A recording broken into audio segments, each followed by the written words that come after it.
साथियों, आज 26 नवंबर का दिन भारत के सभी नागरिकों के लिए और ख़ासकर शोषित और वंचित समाज के लिए बहुत ही महत्वपूर्ण दिन है, क्योंकि आज के ही दिन बाबा साहब डॉक्टर भीमराव अम्बेडकर ने प्रारूप समिति की अध्यक्ष के रूप में अपनी जिम्मेदारी को निभाते हुए संविधान का निर्माण कर उसको राष्ट्र को समर्पित किया था।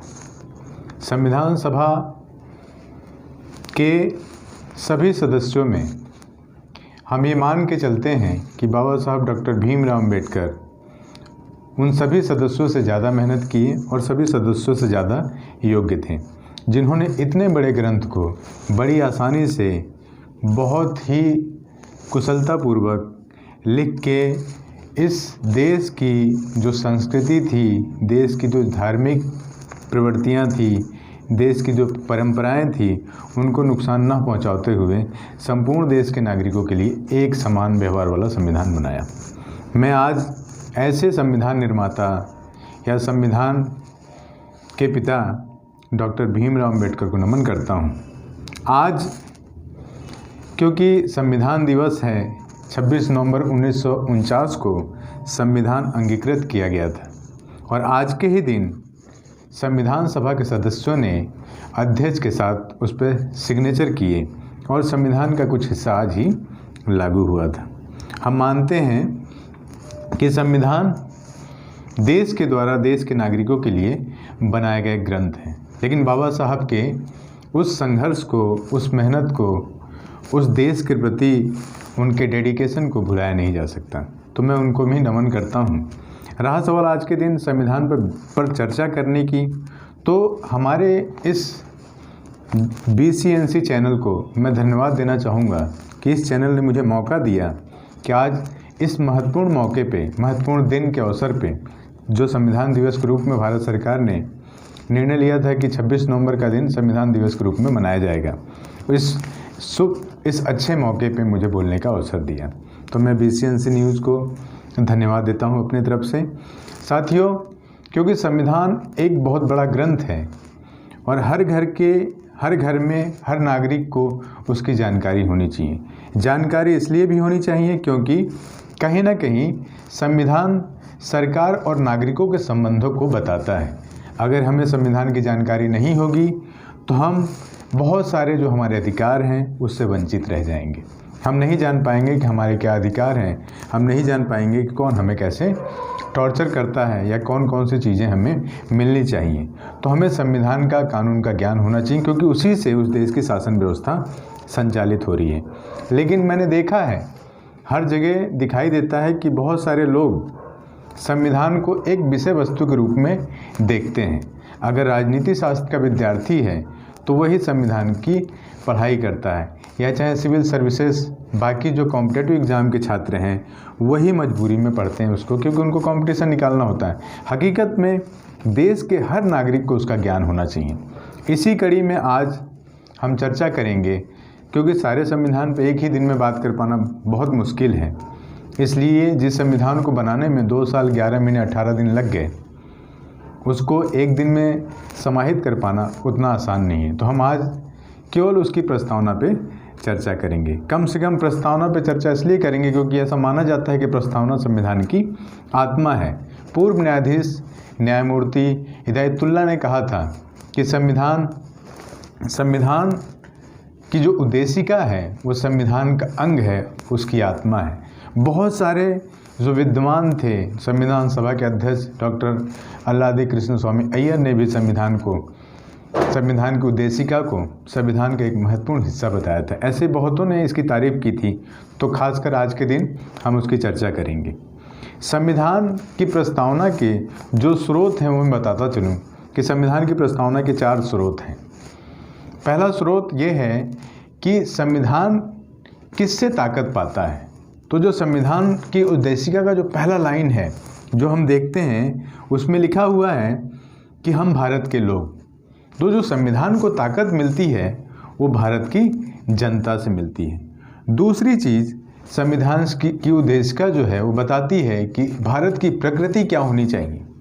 तो भारत की प्रकृति 4 प्रकार 5 प्रकार की जो पहले स्टेंजा में बातें कही गई है कि भारत कैसा है, संपूर्ण प्रभुत्व संपन्न देश है, समाजवादी है, धर्मनिरपेक्ष है, लोकतांत्रिक गणराज्य है, तो उसके प्रकृति के विषय में भी बात की गई है। तीसरी चीज़ कि क्या स्थापित करना चाहता है, न्याय, समता और बंधुता की बात संविधान की उद्देशिका करती है, तो नागरिकों के बीच न्याय, समता और बंधुता को स्थापित करना चाहता है। चौथा जो उसका मुख्य तत्व है, उसकी मुख्य विशेषता है, वो ये है कि किस तारीख को लागू हुआ था, तो संविधान अंगीकार किया गया था 26 नवंबर 1949 को। तो ये संविधान की उद्देशिका हमें बताती है, जो उसके तत्व के रूप में हम देख सकते हैं। अब हम आते हैं कि संविधान की उद्देशिका है क्या। संविधान की उद्देशिका की विशेषता बताते हुए मैं बताता चलूँ कि संविधान हमें देश की प्रकृति, न्याय, स्वतंत्रता और बंधुता, इन 4 तत्वों के बारे में स्पष्ट झलकी दिखाती है। उद्देशिका में देश की प्रकृति के विषय में जो पहले उद्देशिका का स्टेंजा है, पहली जो लाइन है, उसमें बात कही गई कि देश की प्रकृति कैसी होनी चाहिए। मैं आगे उस पर चर्चा करूँगा। दूसरी, उसमें 3 प्रकार के न्याय की बात कही गई है।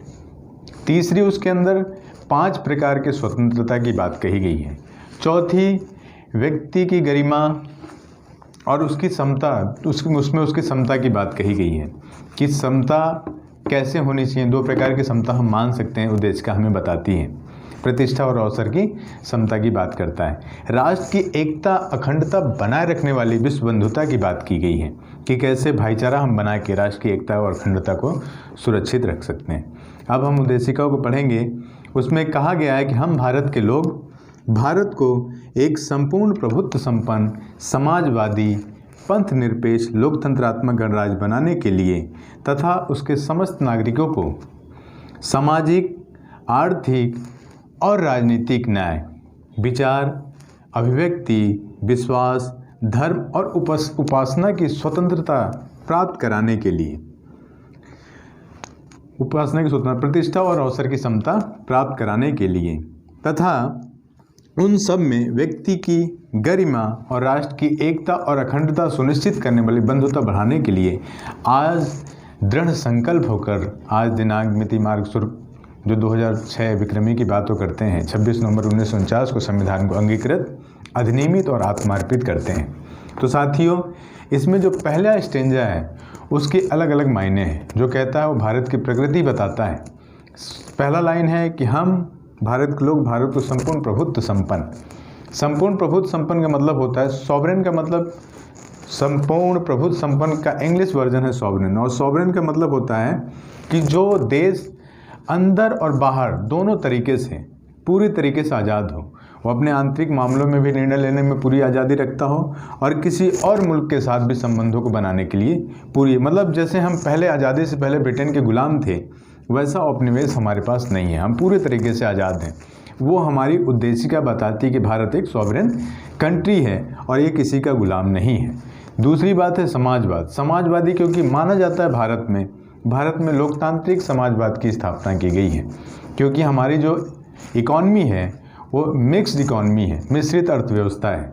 तो हम निजी के साथ साथ सार्वजनिक संस्थानों को भी साथ में लेके चलते हैं जिससे देश का विकास हो सके। लेकिन एक्चुअल में समाजवाद को अगर देखा जाए तो जो संसाधन है उस पर नागरिकों के समान अधिकार की वकालत करता है।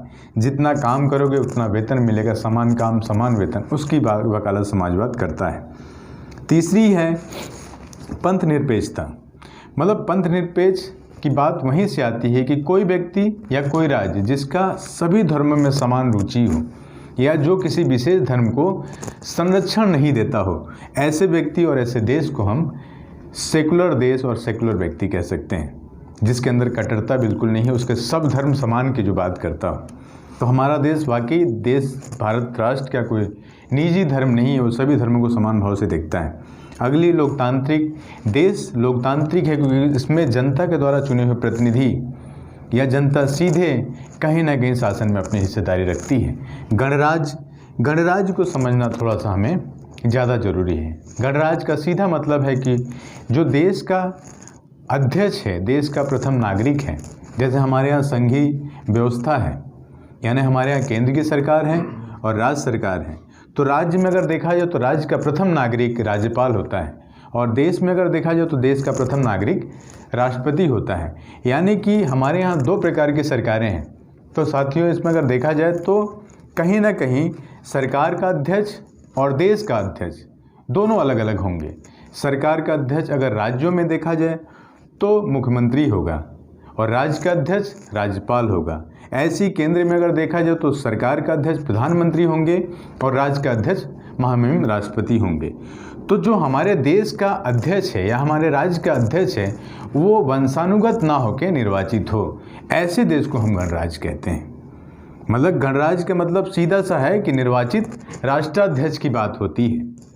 ये समझने वाली बात है कि पहले ये था कि वंश के आधार पर राजा, उसके फिर बच्चे हुआ करते थे देश के अध्यक्ष। अब ऐसा नहीं रहा। संविधान बनने के साथ ही ये प्रक्रिया खत्म हो गई।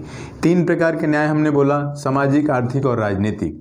सामाजिक न्याय का मतलब किसी भी धर्म, भाषा, रंग, वेशभूषा, किसी भी आधार पर कोई भेदभाव नहीं होना चाहिए, सबको समान समझना चाहिए, तब सामाजिक न्याय पूरा होगा। आर्थिक का मतलब किसी भी पद, प्रतिष्ठा, धन, संपदा के आधार पर कोई भेदभाव नहीं होना चाहिए कि फलाना साहब साहूकार हैं, फलाना जमींदार हैं, फलाना सामंत हैं, फलाना राजा महाराजा हैं, तो उसके आधार पर कोई भेदभाव नहीं होना चाहिए। तभी आर्थिक न्याय, क्योंकि सामाजिक और आर्थिक न्याय 2 सिक्के के एक पहलू हैं। अगर हम एक के साथ भेद करते हैं तो दूसरा भेद अपने आप से हमें दिखाई देने लगता है। राजनीतिक मतलब आप राजनीतिक दलों में शामिल हो सकते हैं, वोट देने का अधिकार, निर्वाचित होने का अधिकार, राजनीति में सीधे किसी भी रूप में अपनी हिस्सेदारी मांगने का अधिकार, तभी राजनीतिक न्याय हमें मिल सकती है। उद्देश्य का हमें इसकी गारंटी देती है। उसके बाद 5 प्रकार के स्वतंत्रता जो नागरिकों की बात करता है उसकी बात आती है। विचार, आप अपने विचार रख सकते हैं, आपके अपने थॉट्स, जो आपकी सोच है, जो देश में बदलाव ला सके, समाज में बदलाव ला सके, उसको रखने बोलने की पूरी आज़ादी है। आपकी उस आज़ादी पे कोई नियंत्रण नहीं है। अभिव्यक्ति, आप कोई भी बात बेबाकी से बोल सकते हैं, किसी का भी जवाब दे सकते हैं, गलत चीज़ों का विरोध कर सकते हैं, वो अभिव्यक्ति की बात करता है। उपासना, धर्म, जो चीज़ें 5 स्वतंत्रताएं हमको दी गई है उसमें यह है कि आप किसी भी धर्म को मान सकते हैं, किसी भी चीज़ की उपासना कर सकते हैं, पूजा करने का तरीका कोई दूसरा नहीं बताएगा आपको कि ये होना चाहिए। प्रतिष्ठा और अवसर की समता, 2 समानता की बात करता है। प्रतिष्ठा और अवसर, पहले नौकरियां और प्रतिष्ठा तो थी नहीं समुचित समाजों के पास, क्योंकि हमारा इतिहास बताता है कि हर एक चीज़ कुछ विभिन्न समुदाय के लिए बांधी गई हुई थी। शिक्षा का अधिकार किसी और के पास था, बाकी सारी चीज़ें बंधी हुई थी। अब हम उस पर चर्चा करेंगे तो स्थिति खराब हो जाएगी, लेकिन सभी जानते हैं उस चीज़ को संविधान ने ख़त्म कर दिया। प्रतिष्ठा व्यक्ति की, और अवसर जो उसको रोजगार, बाकी चीज़ों में जिस भी प्रकार में अवसर है, उन खेलकूद से लेकर सारी चीज़ों में उसकी समता, उसमें कोई भेदभाव जाति, लिंग, धर्म, भाषा के आधार पे नहीं होना चाहिए। ऐसी समता की बात करते हैं, क्योंकि समता का मतलब है सबको समान भाव से देखा जाना होता है। उद्देश्य का इसकी गारंटी देती है। अगर आप आगे चलते हैं तो राष्ट्र की एकता और अखंडता सुनिश्चित करने वाली विश्व बंधुता की बात करता है। व्यक्ति की गरिमा, राष्ट्र की एकता और अखंडता की बात होती है हमारे यहाँ। उसकी बंधुता मतलब विश्व व्यक्ति की गरिमा, मतलब हम राष्ट्र की एकता बनाए रखने के लिए किसी की गरिमा का नुकसान नहीं कर सकते। ऐसा नहीं किसी जाति, धर्म, भाषा, किसी को टॉर्चर करके, किसी को पेड़ों से बांध के, किसी के साथ अत्याचार करके हम राष्ट्र की एकता को निर्मित करें, ऐसी बंधुता की भारत में कल्पना नहीं की गई थी।